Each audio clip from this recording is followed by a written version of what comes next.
Nous allons partager un thème. Nous parlerons donc de la percée. Et nous allons épingler 2 points en parlant de la percée. Parce qu'il y a beaucoup de points à développer en parlant de la percée. Mais ce matin, nous parlerons de qui a besoin de la percée. Et nous parlerons aussi des clés de la percée. Alléluia. Amen. Les clés de la percée. Il y a les fondements bibliques de la percée. Il y a les bénéfices, sinon les avantages de la percée.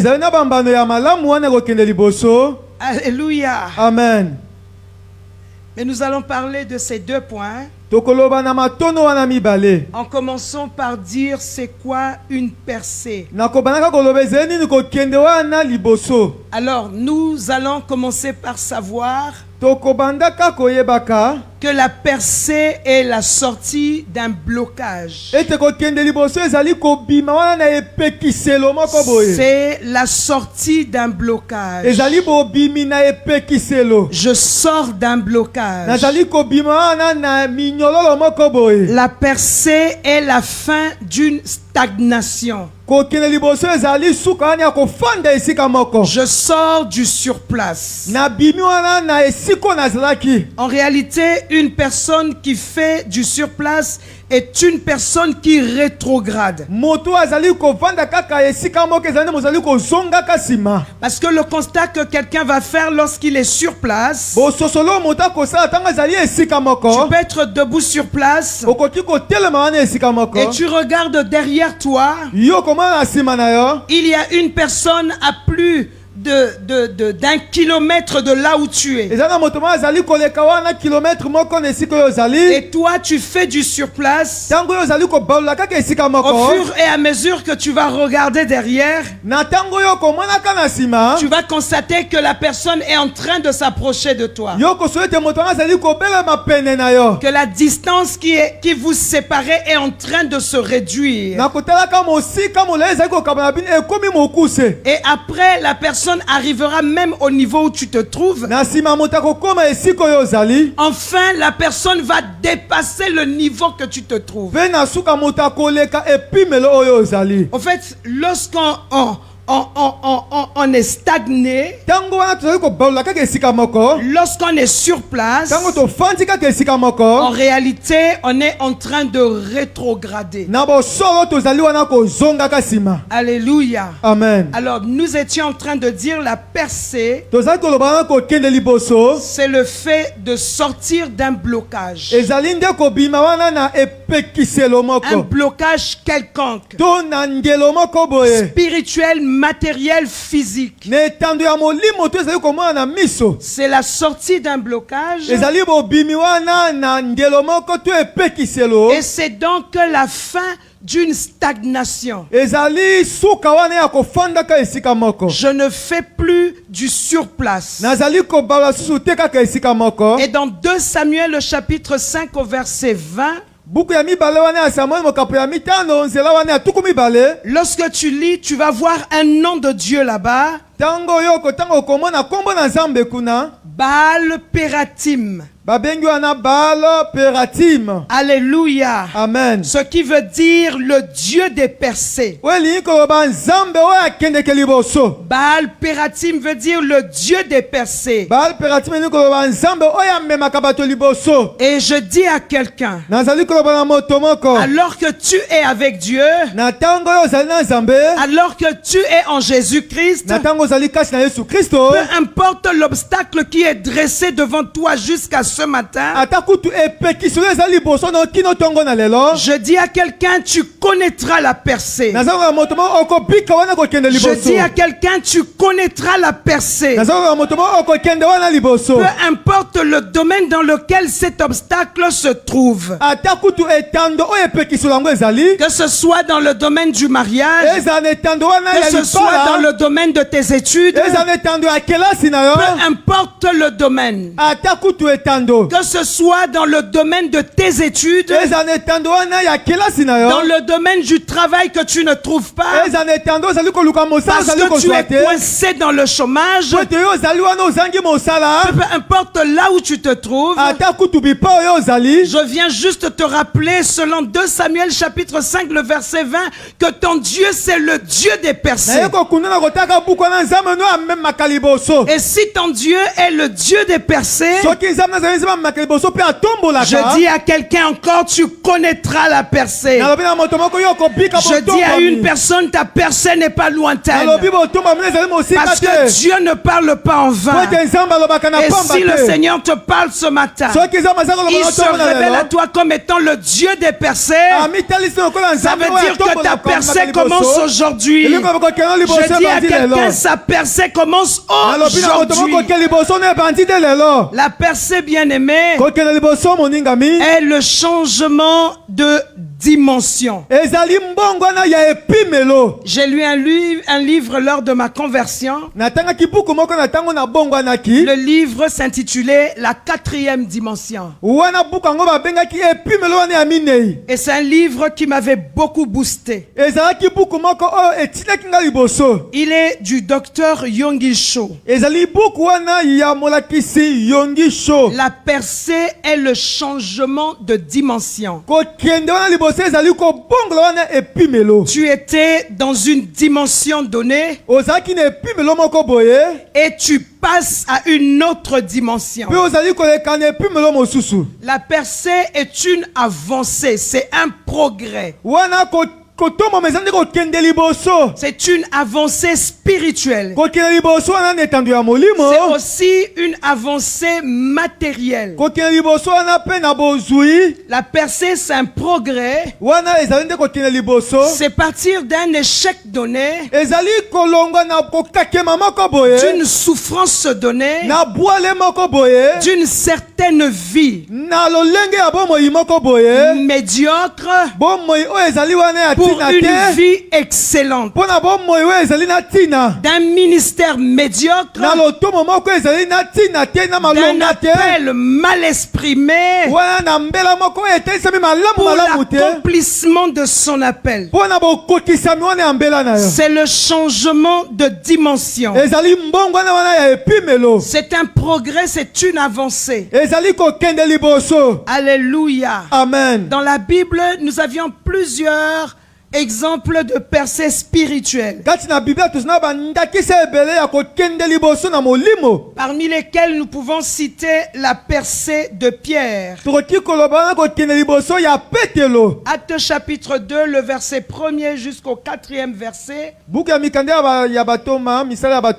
Alléluia. Ce passage nous parle de la percée de Pierre. La Bible dit, le jour de la Pentecôte, ils étaient tous ensemble dans le même lieu. Tout à coup, il vint du ciel un bruit comme celui d'un vent impétueux. Et il remplit toute la maison où ils étaient assis. Des langues semblables à des langues de feu leur apparurent, séparées les unes des autres, et se posèrent sur chacun d'eux. Et enfin, ils furent tous remplis du Saint-Esprit. Et se mirent à parler en d'autres langues, selon que l'Esprit leur donnait de s'exprimer. Bien-aimés, avant que cela ne se produise, Pierre faisait partie des gens Alléluia. Amen. Il faisait partie des gens qui avaient régné Jésus. Nous avons Judas qui avait régné Jésus. Et Pierre aussi avait régné Jésus. C'est-à-dire, il avait trahi Jésus comme Judas. Ce que les deux avaient fait s'appelait la trahison. Mais Pierre, lorsqu'il reçoit le Saint-Esprit, parce que parmi les gens qui étaient dans la salle et qui attendaient la venue de l'Esprit, Pierre se trouvait avec eux. Parce que la preuve, Pierre, nous allons voir à la suite, il va tenir un certain discours. Alléluia. Amen. Il va tenir un certain discours à la suite. Lorsque l'Esprit est survenu sur eux, il y a eu un grand bruit, les gens sont arrivés là où ils étaient.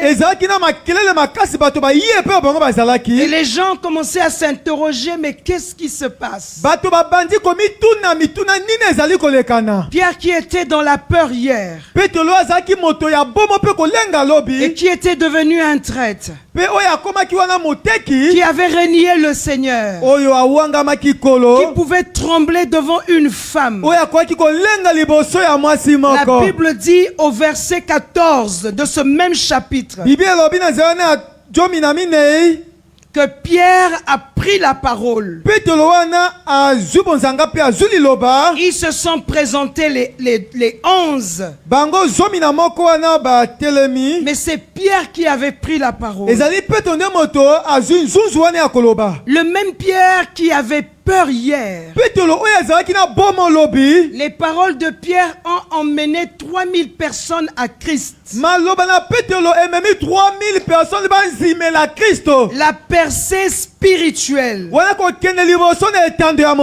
Pierre avait connue, lorsqu'il s'est mis à part à invoquer le Saint-Esprit, jusqu'à ce que le Saint-Esprit survienne sur eux, cette percée l'a transformé en un prédicateur puissant. Je dis à quelqu'un, peu importe comment on t'a connu hier, de ce qui a été dit sur toi hier, si tu le veux, tu connaîtras la percée. Le Dieu que nous servons, tel que la Bible nous l'a montré, alléluia. Amen. Le Dieu que nous servons, Baal Peratim, c'est le Dieu des percées. Pierre qui tremblait hier s'est transformé en un instrument puissant de la prédication. Et des hommes et des femmes pouvaient venir à Christ par lui.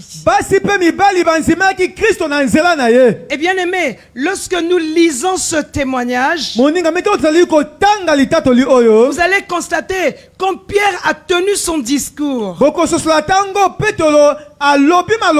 il n'y a pas eu 50 personnes comme nous avons l'habitude de le voir. Il n'y a pas eu 100 personnes comme nous avons l'habitude de le voir. Mais il y a eu 1000 personnes. 3000 personnes. Amen. Il y a eu 3000 personnes. Le discours d'un homme qui a expérimenté la percée spirituelle. Ici, nous avions un homme qui a été transformé. Le Dieu des percées l'avait visité. Mais il y a eu quelque chose que Pierre Pierre a fait en amont. Il n'était pas en train de dormir, puis il a connu la percée. Il n'était pas en train de dormir. Il a cherché le Dieu des percées. Et il a connu la percée. Beaucoup de croyants ne croient plus en leur Dieu. Ou bien la foi est tellement faible.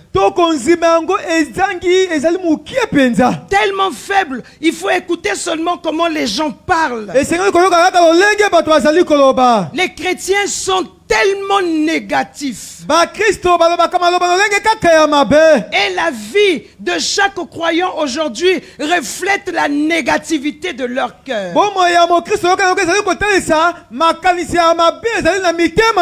Je dis à quelqu'un de sortir de la négativité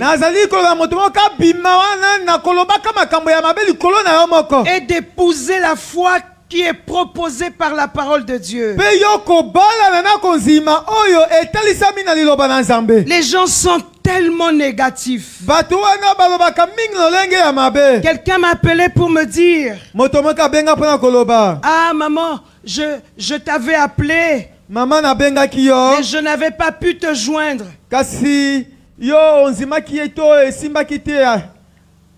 Alléluia. Amen. Il a failli dire quelque chose que moi je n'ai pas dit. Et c'est comme ça que la plupart des gens parlent. Hein? La plupart des gens parlent comme ça. Ça, j'ai remarqué. Tu peux communiquer avec 100 personnes, 90 personnes ont ce langage-là. Je t'ai appelé, tu n'as pas pris. Dis, je t'ai appelé, je n'ai pas pu te joindre. Comment tu vas dire à quelqu'un tu n'as pas pris? Quand on ne prend pas, ça veut dire on a son téléphone devant soi, on voit l'appel et on refuse de prendre. Alléluia. Amen. Soyez renouvelés dans les petites choses. Moi souvent, non maman, mais je t'avais appelé, tu n'avais pas pris. Tu m'as vu comment je n'avais pas pris. Et c'est le langage de tout le monde. Alléluia. En tout cas, sur 100 personnes, 95 parlent comme ça. Ne sois pas de ces 95. Sors de ce lot-là. Apprends à bien parler. Alléluia. Amen. Ne décourage pas la personne qui t'écoute. Et n'est pas un langage accusateur. C'est vilain, bien-aimé. Alléluia. Amen. C'est pas intéressant. Alors ce frère-là avec qui j'ai changé, je parlais des croyants qui sont négatifs dans leur langage. Et il m'annonce la sortie de sa femme de l'hôpital. Il dit, maman, non, quand je t'avais appelé, c'était pour te dire que nous étions sortis et nous sommes pour le moment à la maison. J'ai dit ensuite, vous irez où? Alléluia. Amen. Beaucoup parlent comme ça. Alléluia. Amen. C'est triste. Et c'est les mêmes personnes, parfois quand ils disent ça, ils sortent de la prière. Il a prié peut-être pendant 2 heures du temps. Ou peut-être pendant 3 heures du temps, je ne sais pas. Vraiment la personne a cherché Dieu. Et ensuite tu dis pour le moment. Alléluia. Amen. Et j'ai échangé avec cette personne qui est serviteur de Dieu pendant beaucoup de jours parce que j'appelais tout le temps pour savoir comment est-ce que ça se passait. Une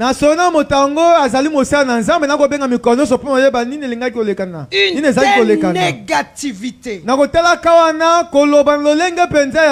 Je sais que c'est quelqu'un peut-être dans sa communauté, c'est un prédicateur. Négatif comme c'est pas permis. Et la plupart des croyants sont comme ça. Négatifs. Ils servent un Dieu qui guérit les maux de tête. J'ai un mal de tête. Dieu peut le guérir. C'est une migraine. Ou encore une masse qui est sortie au niveau du cerveau. Ça, Dieu ne peut pas guérir. Alléluia. Amen. Ça, Dieu ne guérit pas. Quand c'est petit, c'est Dieu. Lorsque c'est grand, c'est le médecin. Des gens qui disent à Dieu, le médecin est plus grand que toi. Tu ne peux pas guérir, bien-aimé. Et c'est les mêmes gens négatifs qui prient pour nous et qui nous imposent les mains. Moi, ce que je sais, en ce qui me concerne, je prie un Dieu puissant. S'il faut prier, je vais prier. Le reste, c'est Dieu qui fait.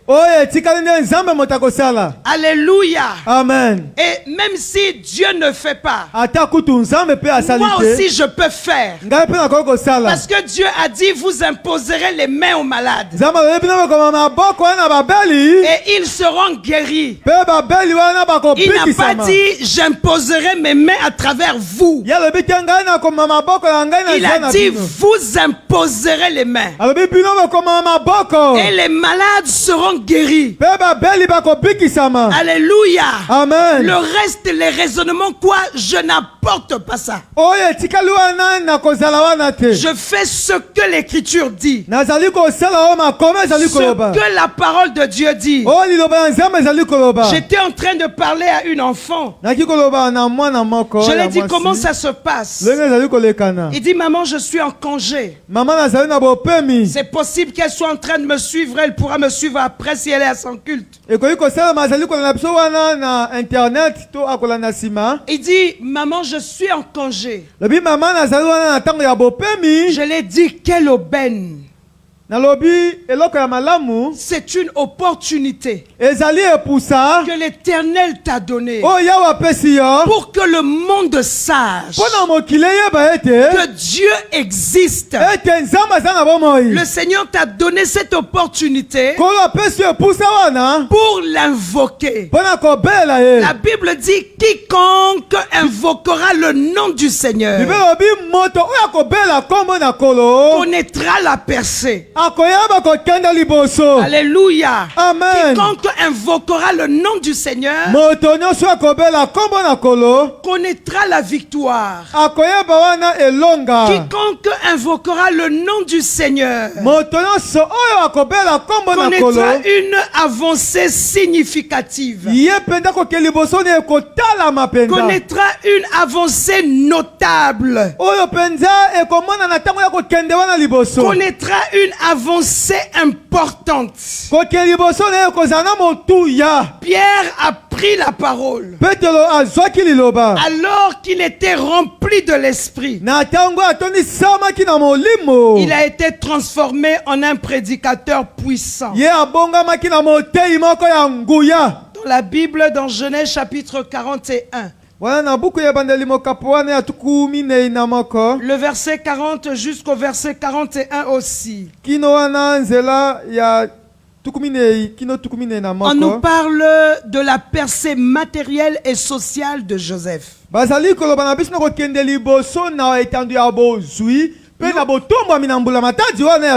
Nous voyons ici un homme qui passe de l'humiliation à l'autorité avec richesse et responsabilité. Il va de l'humiliation à l'autorité. Et une autorité avec richesse. Avec des responsabilités. Ce qui est arrivé à Joseph. C'est une percée sociale.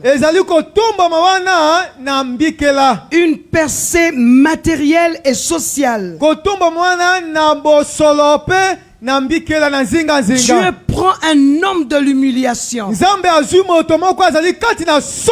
Alléluia. Amen. Il a la capacité de le faire, c'est le Dieu des percées. Il prend David de nulle part.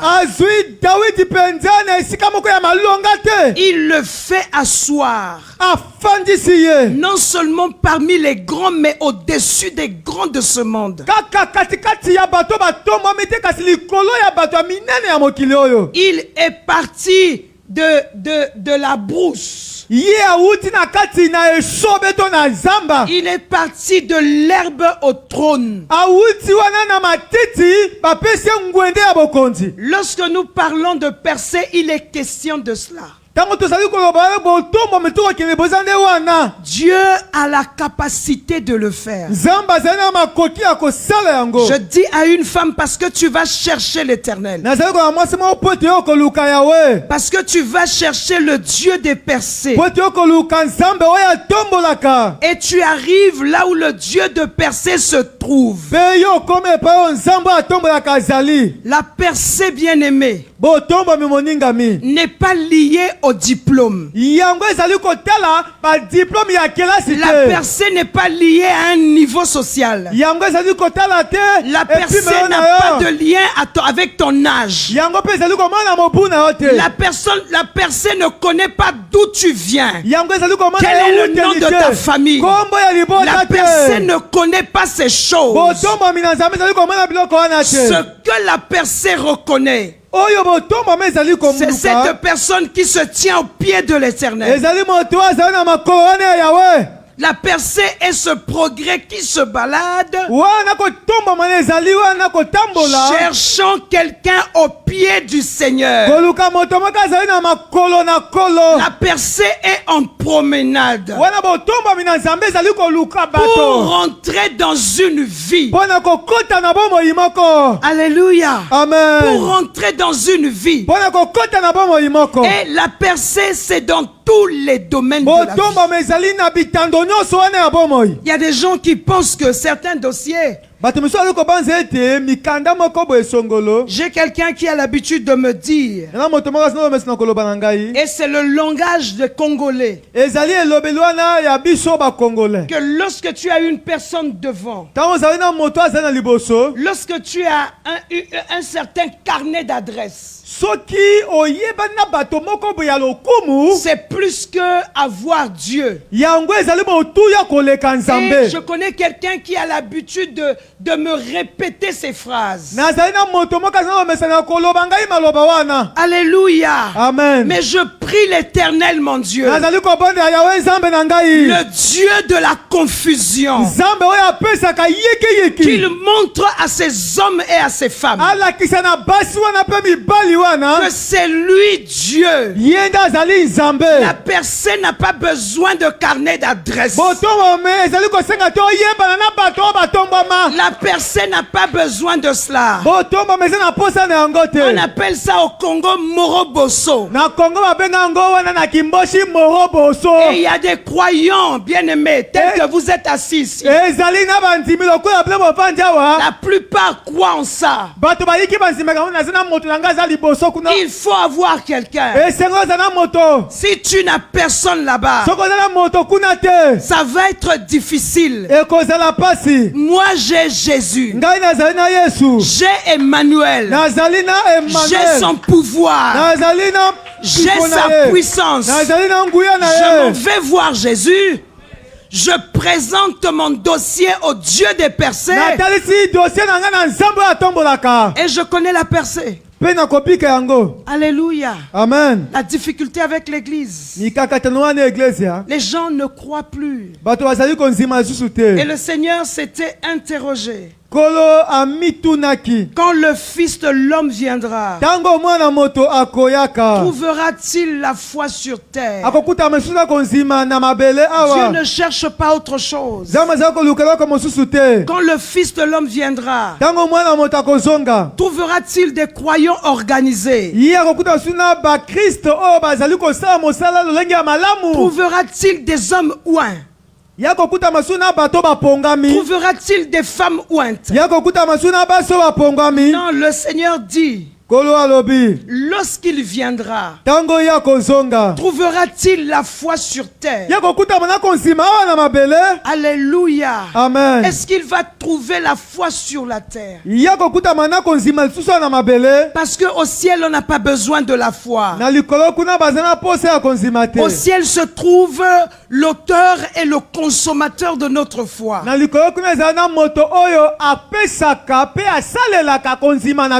Quand le Fils de Dieu viendra, il cherche la foi. Ils sont négatifs. Et l'ennemi profite de cette négativité et se moque des croyants. J'aime pas dire et se moque de l'église. Je n'aime pas dire ça. Parce que l'église c'est autre chose. Il est mieux pour moi de nous appeler par des croyants en Christ. Si nous étions l'église, il y a certaines choses qu'on ne devait pas trouver au milieu de nous. Si j'aimerais appeler quelqu'un église, alors que j'appelle l'apôtre Pierre par église, voilà l'église. Alléluia. Amen. Et sur cette terre, en cette génération, il y a également l'église. En dehors de l'église invisible de Jésus-Christ que nous sommes, il y a des gens à qui tu peux t'adresser, tu dis voici l'église. Là où tu es assis, je sais que tu vas aller au ciel. Mais est-ce que tu es église? Alléluia. Amen. Miséricorde bien-aimé. La percée est une avancée ou une progression notable.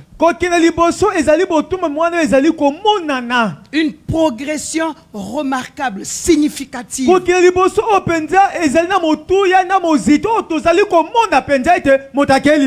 Lorsqu'on parle de percée, on parle de quelqu'un qui a fait un pas en avant. Et le pas, il est remarquable. Jusqu'à depuis 5 ans, 6 ans, 10 ans, on t'a connu d'une certaine façon. C'est bien, mais que cela ne soit pas ta fin. Tu peux décider de changer.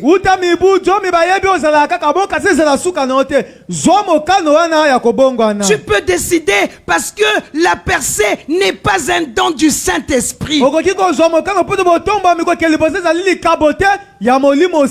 La percée est un choix, la percée est une décision. Alléluia. Amen. C'est une avancée ou une progression notable, nous étions en train de dire. C'est le succès ou le résultat positif.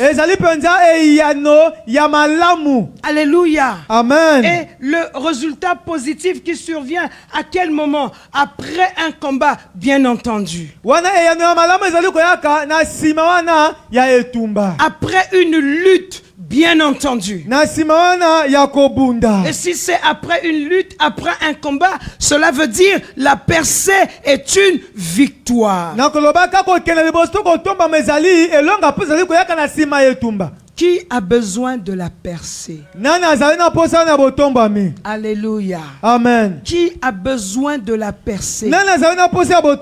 Celui qui a besoin de la percée, c'est cette personne qui a fait un constat qu'il est en train de stagner. Un croyant en stagnation a besoin de la percée. Vous savez, j'ai des fils ici qui hier ne pouvaient pas venir au culte joyeusement. Après, ils font un effort. Ils viennent toujours me saluer. Mais ils sont devenus tellement obscurs. Ils ont été engloutis par les ténèbres. L'effort qu'ils fournissent pour la plupart. Quand je dis fils, ça peut être un garçon, une fille. Pour la plupart, c'est m'éviter au maximum alors qu'un culte prend fin. Alléluia. Amen. Moi je les comprends. Tu sais, quand tu es dans le péché, le péché va chercher toujours à s'éloigner, à t'éloigner de certaines personnes. Le péché fait reculer. Quelqu'un qui s'asseyait là, il va s'asseoir au milieu là-bas. Ensuite, il sera au fond là-bas. Et après, il sortira. J'étais en train de suivre une servante de Dieu qui disait, le problème du diable n'est pas que tu tombes dans le péché. C'est pas au fait ça. Quand le voleur vient pour dérober, quand il vient pour voler, son problème c'est pas seulement que tu tombes dans le péché. Quand tu es tombé dans l'impulsité, c'est dommage. Tu perds ton salut, tout ça. Mais le problème du diable, c'est pas ça. Écoute-moi, le problème du diable, c'est quoi? C'est que là où tu es une étoile. Il doit veiller à ce que ton étoile ne brille jamais. Le problème du diable, c'est que tu sois déclassé. C'est pas le fait que tu vis dans le péché, demoiselle, tu couches avec des hommes mariés ou je ne sais pas, tu fais quoi. C'est pas ça son problème. Coucher ou arrêter de coucher après ou coucher encore et encore. Ce n'est pas ça son souci. Son souci, lorsque tu fais tes choses, tu perds ta place. Alléluia. Amen. Lorsque le serpent est venu dans le jardin, disait la servante de Dieu, le serpent est venu dans le jardin. Il n'était pas venu pour que Adam mange la pomme avec Ève et il est heureux.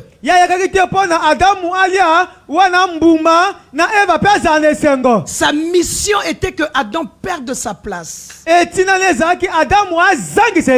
Que Adam perde la couverture.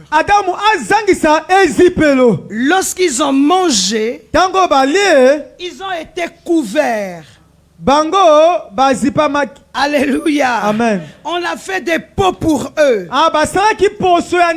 Ils ont commencé eux-mêmes par porter des feuilles. Alléluia. Amen. Mais le diable, c'est pas ça qu'il voulait. Lui, c'est atteindre son objectif. L'objectif, c'est que Adam quitte le jardin. Tu peux rester ici, tu es une forme seulement. Alors que tu n'es plus dans le jardin.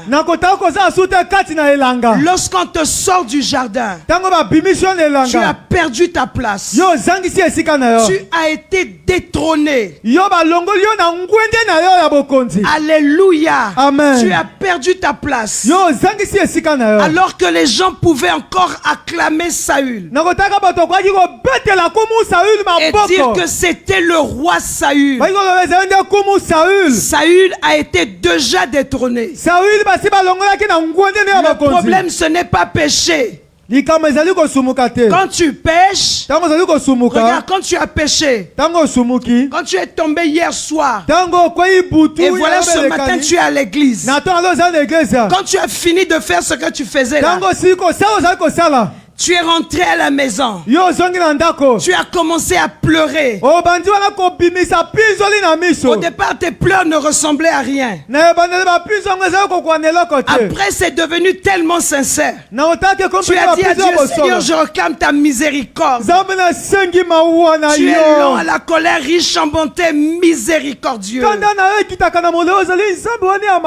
Alléluia. Amen. Le Dieu de miséricorde.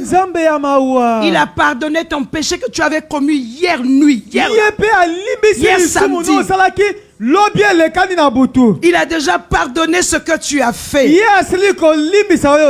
Mais ce que tu ne sais pas, c'est que tu as été sorti du jardin. Dieu a couvert Adam et Ève. On les a mis les peaux. Mais ils avaient perdu leur place. Alléluia. Amen. Le diable, s'il était toujours resté au ciel, alléluia. Amen. Le problème, il a péché. Pas seulement le péché. Pour lui encore, c'est un esprit. Il a perdu sa place. Sa place ne fut plus trouvée au ciel. Et il a été précipité. Dieu t'a pardonné. Oui, il t'a pardonné. Mais il faut savoir, tu as perdu ta place. Alléluia. Amen. Tu n'es plus à Éden. Tu n'es plus dans le jardin de Dieu. Tu es hors du jardin. Tu as dit, Seigneur, pardonne-moi. Tu as crié tout le temps. Il t'a pardonné. Alléluia. Amen. Parce que la Bible dit, si nous confessons nos péchés, il est fidèle et juste de nous pardonner et de nous purifier de toute iniquité. Il faut savoir que tu es pardonné. Mais tu as perdu ta place. Alléluia. Amen. Tu es hors du jardin. Et qu'est-ce qui se passe? Il y a des anges qui sont placés avec des armes, des épées pour t'empêcher l'accès. Non seulement au jardin, mais à l'arbre de vie. Tout le problème du diable, il sait que tu vas tomber. Il te fait tomber.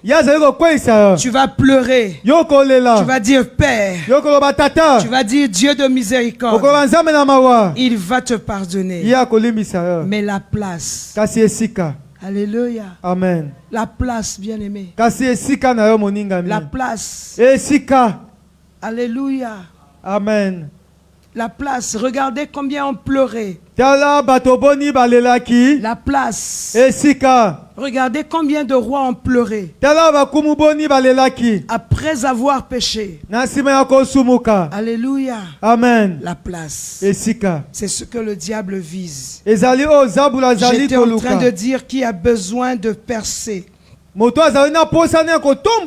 Un croyant en stagnation. Un croyant qui n'avance plus spirituellement. Un croyant qui se sent bloqué. Là où tu es en train de servir Dieu, tu es conscient que spirituellement tu n'avances plus. Tu sais que tu es bloqué. Alléluia. Amen. Cette personne-là a besoin de percer. Tu as besoin de percer, bien-aimé. Qui a besoin de percer. Un croyant qui vit des blocages. Tu vis des blocages financiers. Tu vis des blocages relationnels. Tu es coincé, bloqué. Financièrement, tu es bloqué. Alors que quand tu exhortes les gens, tu dis l'or et l'argent appartiennent à Dieu. Et alors que tu le dis, tu souffres, bien-aimé.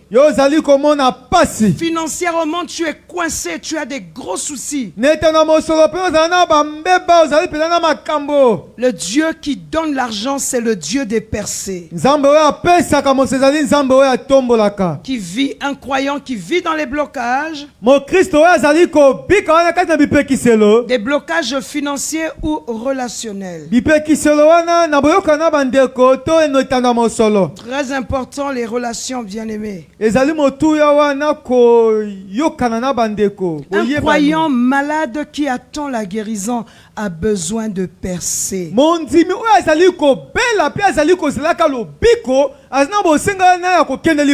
savez, souvent je passe des heures et des heures, je réfléchis sur les maladies. Je réfléchis sur certaines maladies. Et parfois je vois comment est-ce que les gens parlent de leur état de santé.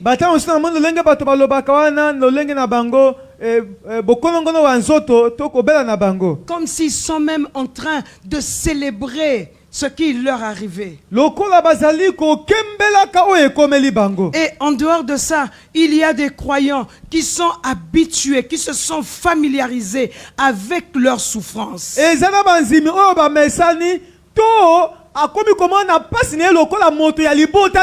Familiarisé avec sa souffrance. C'est son copain, c'est sa maladie, c'est son mal. C'est son mal, c'est cette souffrance-là. Et il sait que lorsque cette souffrance se manifeste, quel est le mouvement que je peux faire? Comment est-ce que je dois me comporter? Qu'est-ce que je dois manger pendant cette période-là pour me soulager de cette maladie?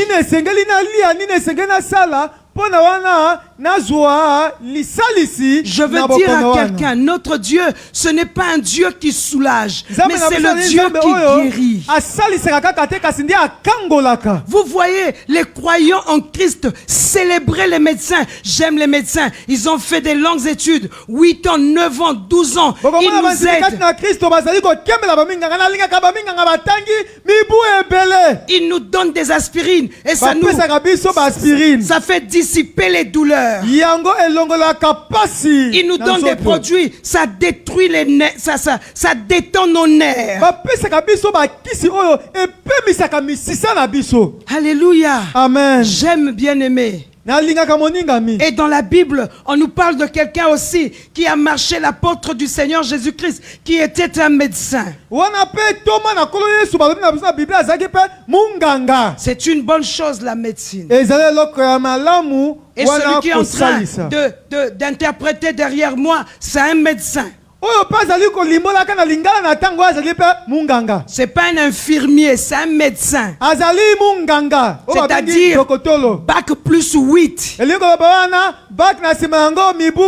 Peut-être que là où tu es assis, tu voyais un petit garçon. C'est un officier de l'armée, c'est un médecin.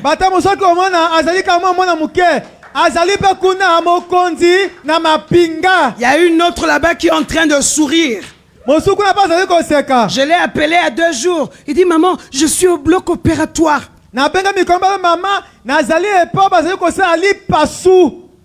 J'ai dit, d'accord. Et dès qu'elle a fini l'opération, elle m'a rappelé. Je vous aime bien. J'honore les diplômes de mes enfants. Bac plus 8, ce n'est pas n'importe quoi. Mais j'informe l'église. C'est Dieu qui guérit. Le Dieu des percés, c'est le Dieu qui guérit. Les médecins sont limités. Ils sont capables de vous dire face à telle situation, nous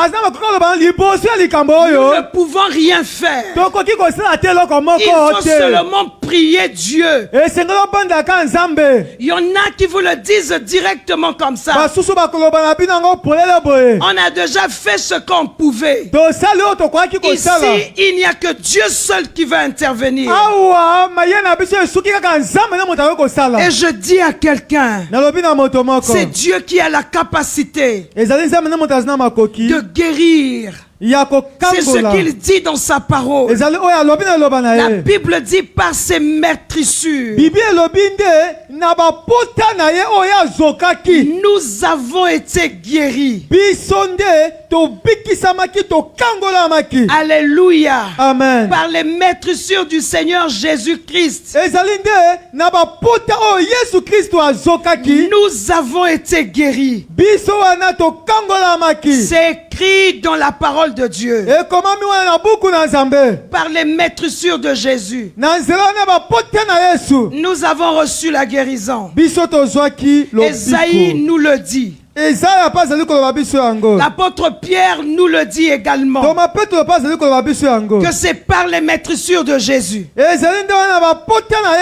lui qui a porté lui-même nos péchés en son corps sur le bois,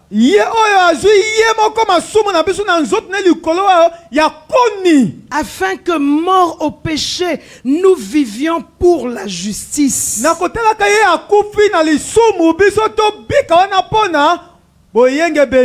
Lui, par les meurtrissures duquel vous avez été guéris. Pas vous êtes guéris, vous avez été guéris. Alléluia. Amen. Ça veut dire que la guérison existe déjà. Donc, même quand la maladie arrive, s'installe là, la maladie n'a pas le droit. Alléluia. Amen. La communication est en train d'attendre. Communication ezali kozela. Tout ce que maman dit là, mais qu'elle nous donne la référence biblique. Maman oli apesa biso nzela ngote tokotia nini vraiment? Parce que nous on voulait mettre Ésaïe 53, mais là ça marche pas. Vous avez été guéris. Ésaïe dit nous sommes guéris. Wana ezela lobi bino bokangolami. Communication, nous sommes dans 1 Pierre chapitre 2, le verset 24. Lui par les meurtrissures duquel vous avez été guéris. Donc la guérison a été déjà accordée. Au fait, chaque maladie en nous est un mauvais stationnement. Et moi je comprends pourquoi. Avant que je ne rencontre le Seigneur, chaque fin d'année, avant que je ne rencontre le Seigneur,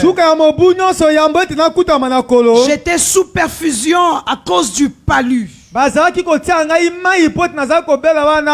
quand j'ai rencontré Jésus, je vous dis ça tous les jours, je continue à le dire, je ne tombe jamais malade du palu. Mon examen du palu, que j'ai des douleurs articulaires, que je ne sais pas j'ai quoi, est toujours négatif. Alléluia. Amen. Mes résultats sont toujours négatifs. Peu importe ma plainte, autre chose, je ne fais jamais de fièvre, docteur.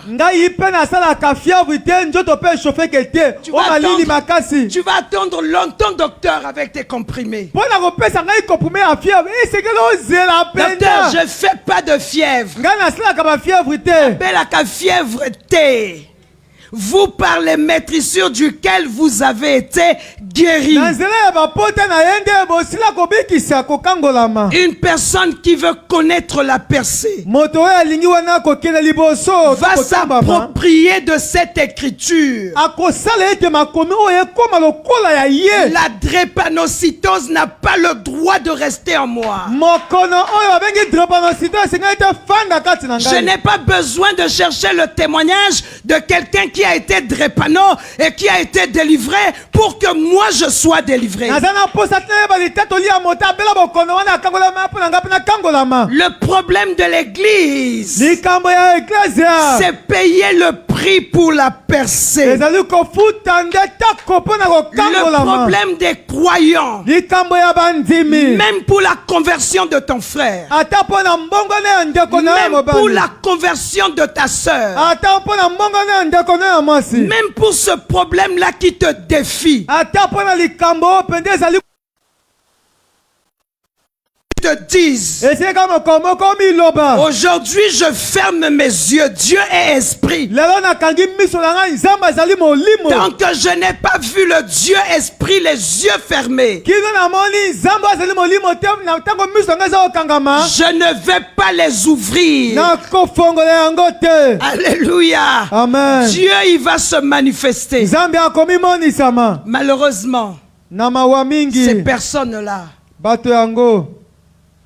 nous savions qu'il n'y a rien de nouveau sous le soleil. Ils existent quelque part.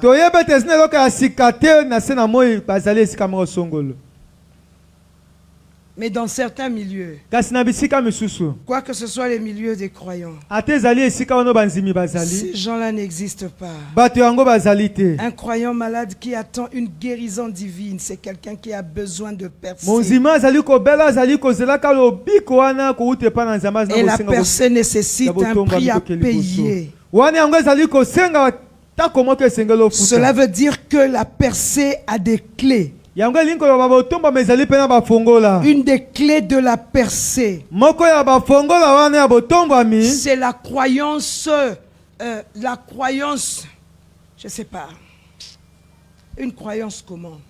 C'est la croyance agressive en Dieu pour briser les blocages.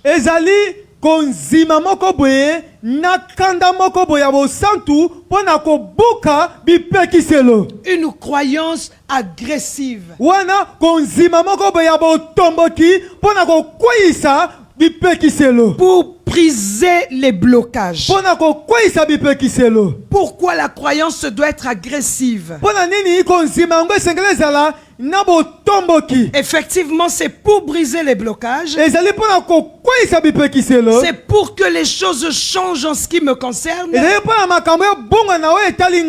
la croyance doit être agressive parce que la Bible me dit rien n'est impossible à Dieu. Une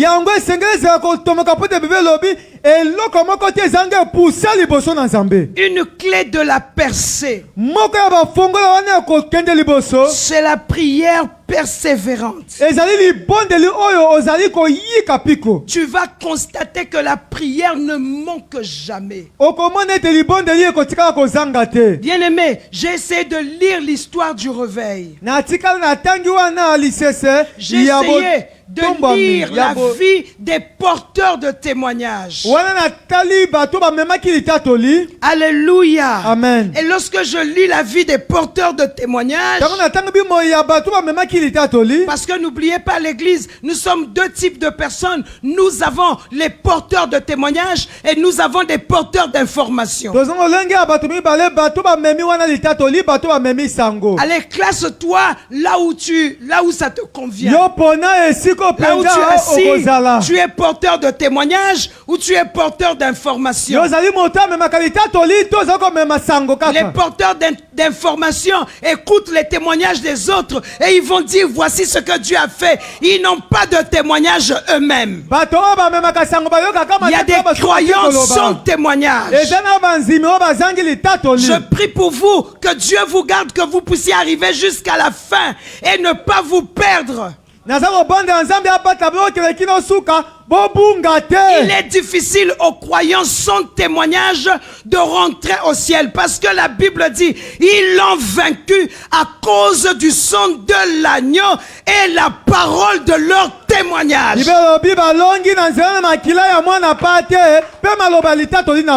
Ils sont sans témoignage. Quand ils te regardent, tu sens aussi qu'ils sont sans témoignage. Tu sens le vide, il n'y a rien. Des gens capables pour un oui ou non abandonner la voie de Dieu. Pas de témoignage dans leur vie. Les porteurs d'informations. Des personnes qui souffrent là où elles ne devaient pas souffrir.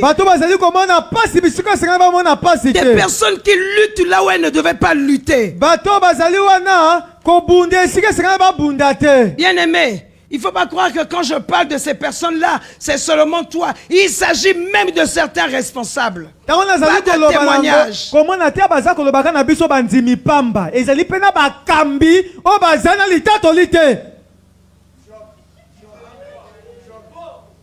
La prière persévérante. Daniel chapitre 10, le verset 12 jusqu'au verset 13. C'est une image de la prière persévérante. Il me dit, Daniel, ne crains rien, car dès le premier jour où tu as eu à cœur de t'humilier devant Dieu, et de t'humilier devant Dieu, tes paroles ont été entendues. Et c'est à cause de tes paroles que je viens. Le chef du royaume de Perse m'a résisté 21 jours.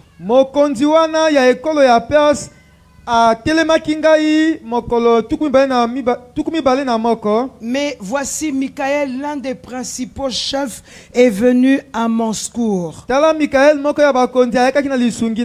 Et je suis demeuré là auprès des rois de Perse. Alléluia. Amen. La prière persévérante. Daniel a prié jusqu'à ce qu'il ait le résultat.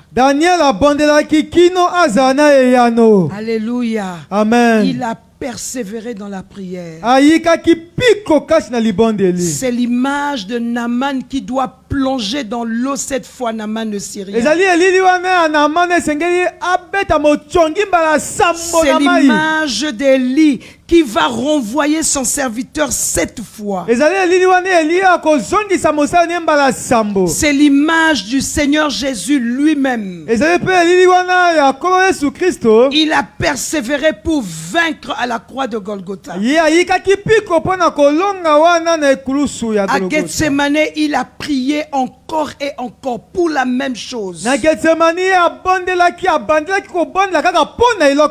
La prière persévérante, bien-aimé. Alléluia. Amen. En parlant de Daniel, on dit même quand tu as eu à cœur d'humilier ton âme, de t'humilier devant Dieu.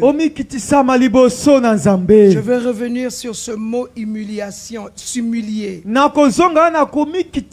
La prière persévérante. Il y en a qui viennent à l'église ici, qui n'ont même pas prié. Aucune relation avec Dieu. Lorsque vous faites ces choses,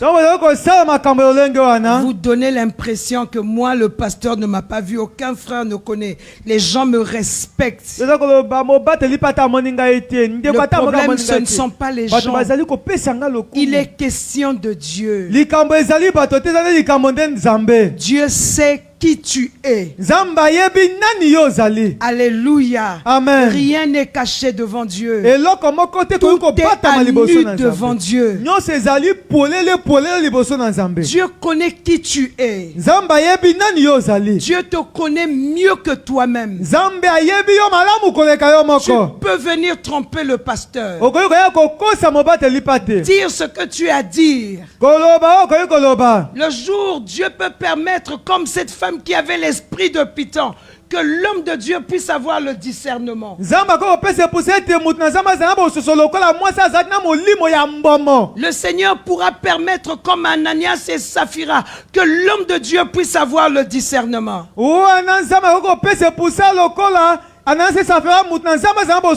Dans sa souveraineté, il peut ou ne pas permettre.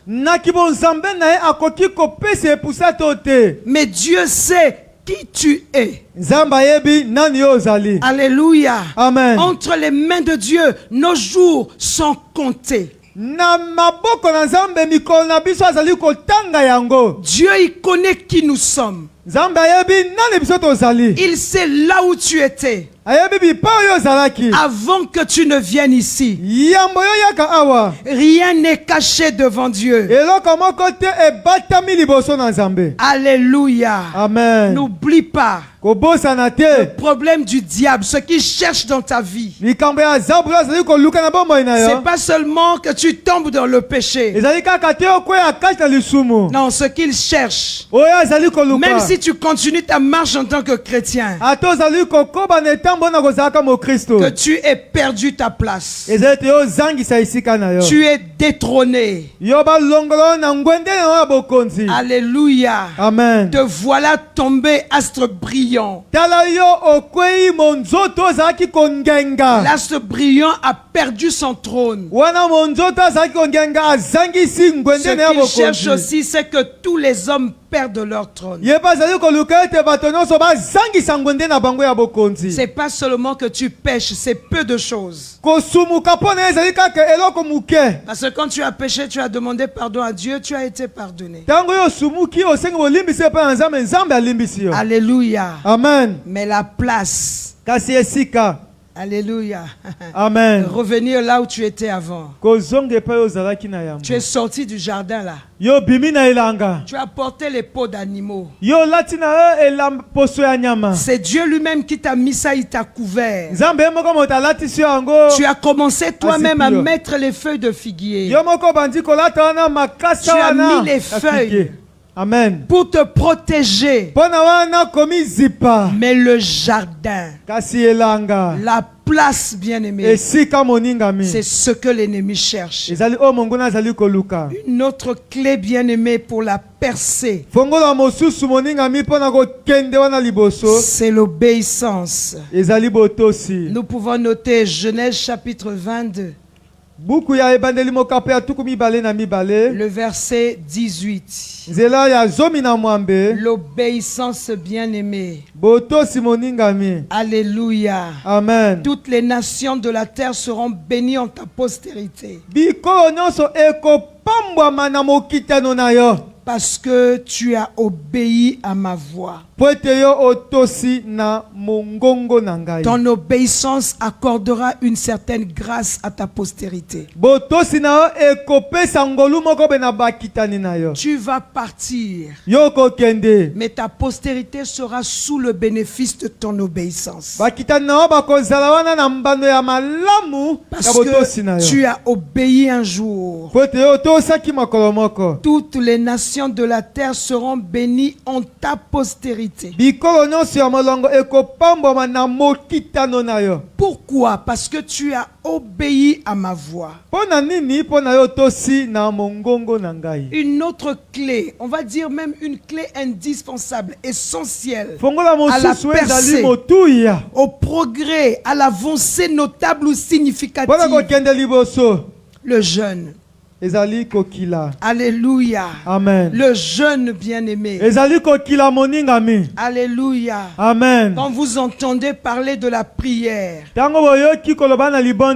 allez écouter la prière et le jeûne. La prière fait que tu deviennes une flamme. Tu es enflammé lorsque tu pries. Quand je parle de prier ici, je parle de quelqu'un qui a une relation avec Dieu et qui cherche Dieu. Je ne parle pas de quelqu'un qui a fait un rêve, qui sursaute en sueur et puis commence à se battre, à courir dans tous les sens. Je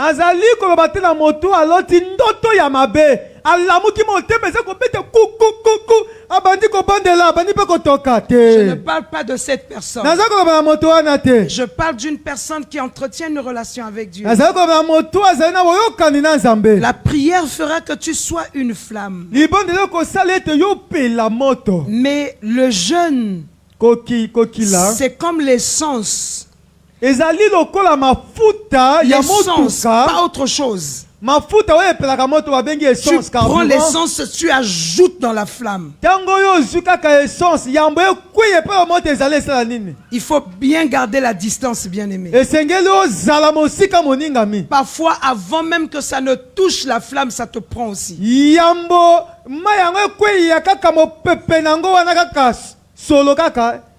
C'est ce que le jeûne fait lorsqu'il est combiné à la prière.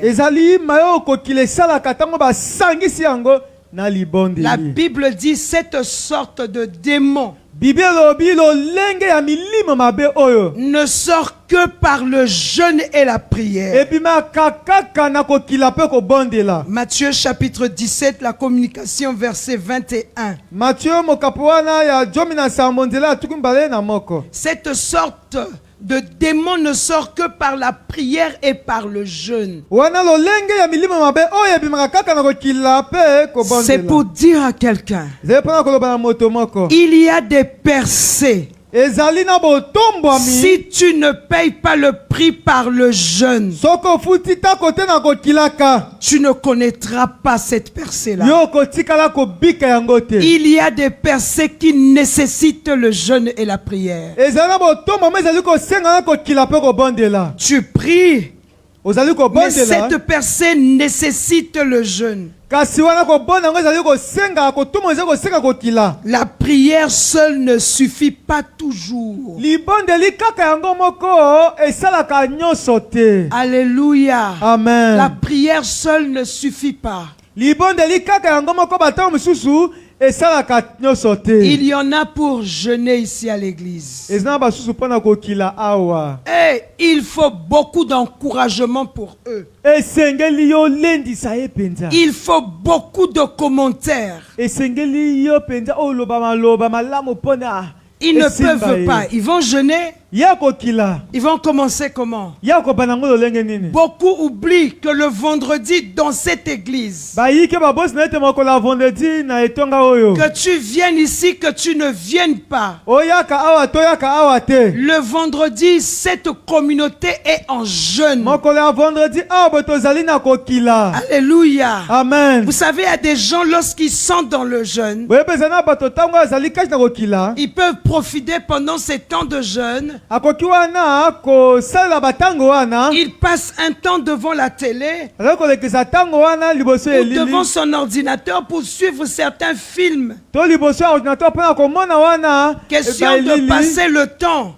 Et généralement, nos jeunes ici finissent à 18h. Ce sont des jeunes partiels. Et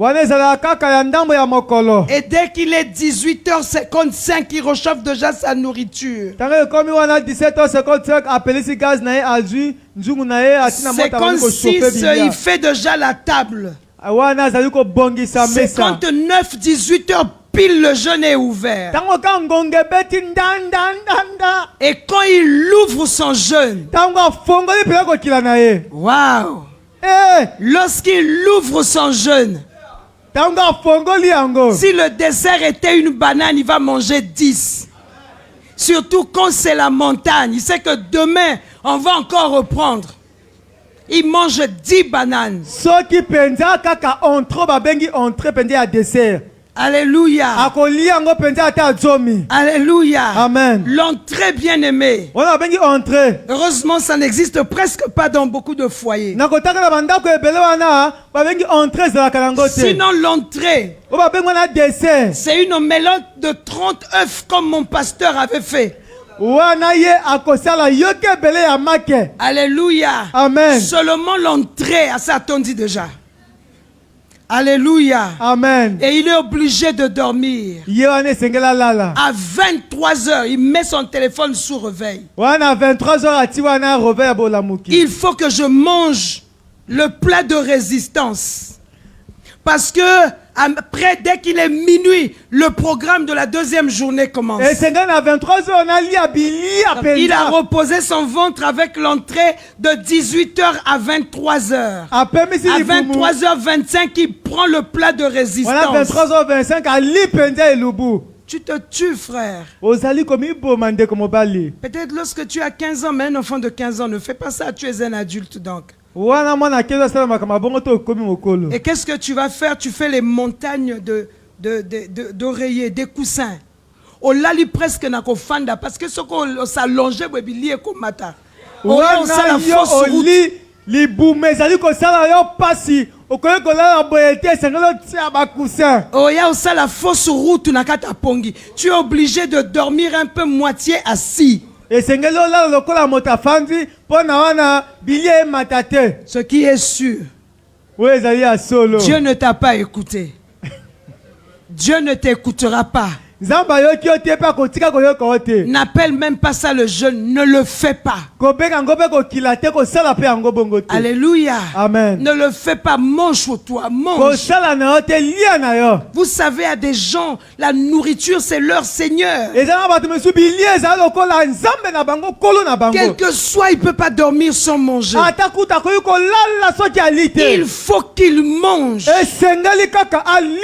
Alléluia. Amen. Mais tu as des problèmes, bien-aimés. Il suffit de sacrifier la nourriture et de plier tes genoux, d'invoquer l'Éternel pour que ta situation change, pour que tu rentres dans une autre dimension. Mais tu aimes tellement la nourriture. Tu es comme ce Dieu-là dans la Bible qu'on appelle Aiglon. Aiglon, c'est le Dieu de la chair. La nourriture pour lui est une passion. Et il y en a qui sont ici dans la salle, la nourriture c'est leur passion. Leur jeûne ne termine, c'est jeûne et prière. Ça ne finit jamais par la prière, c'est par la nourriture. Il y a des démons qui ne partiront que par le jeûne et la prière. Il y a des percées pour les connaître, il faut le jeûne et la prière. Il y a des gens dans cette église. Le seul programme qu'ils connaissent, d'autres d'ailleurs ne rentrent jamais. C'est pas leur problème. Mon corps là, je vais gêner. C'est pas leur problème. Alléluia. Amen. Il peut avoir le programme à l'église. Même s'ils prient avec vous, ils ne sont pas dans le jeûne. Tout sauf le faire. J'ai mon père, j'ai ma mère, j'ai l'argent. Je vais jeûner pourquoi? Un jour. Alléluia. Amen. Le jeûne bien-aimé. C'est très important. Le jeûne. C'est cette privation de nourriture. C'est la privation de toutes sortes de distractions. Pour chercher la face de Dieu. Tu es en jeûne. Pendant les 7 jours de jeûne, tu désinstalles ton TikTok. Tu désinstalles certaines applications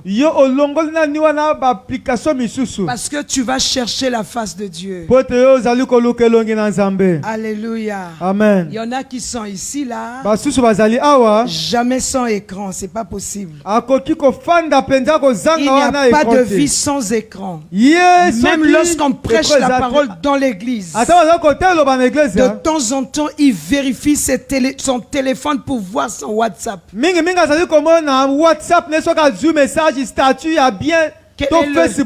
Quel est le message qu'il a reçu?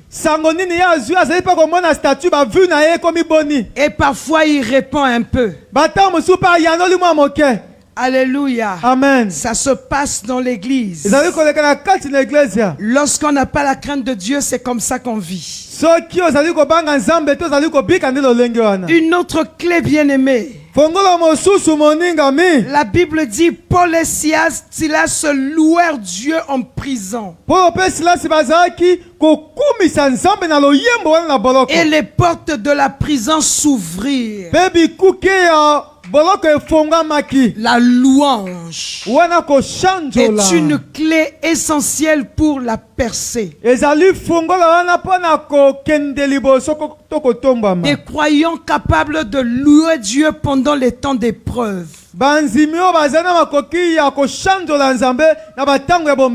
Il y a l'épreuve.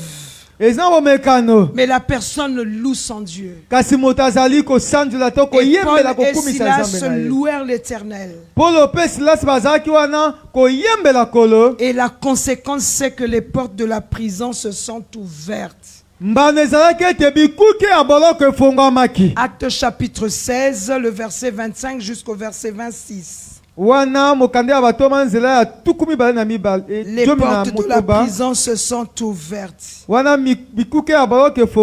L'obéissance, le jeûne, la louange, la prière persévérante, la foi ou croire que Dieu peut briser les blocages, c'est-à-dire la croyance agressive, sont les clés essentielles de la percée. Sont les clés essentielles de la percée. Quelqu'un veut connaître la percée. Quelqu'un veut laisser les traces sur la terre. Ne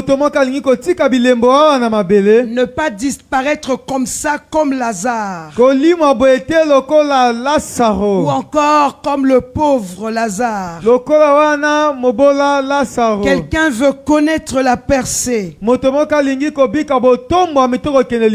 Il y a des clés essentielles à la percée. Alléluia. Amen. Est-ce que tu peux te lever? Et tu vas prier pendant 5 minutes. Pendant 5 minutes, tu vas prier pour ta percée. Et quelle est la prière que tu vas faire? La prière que tu vas faire ce matin, c'est juste de proclamer la victoire. De proclamer la victoire. De proclamer la victoire sur le fait que tu as la foi agressive. Si c'est la foi qui te manque, proclame la victoire pour la foi agressive. Et tu vas continuer à le confesser et à le pratiquer. Proclame la victoire sur la prière persévérante. Tu es en train de prier et tu es en train de te dire que je suis un homme persévérant. Je suis un homme persévérant. Est-ce que tu peux commencer à prier? La marche dans l'obéissance est une clé de la percée.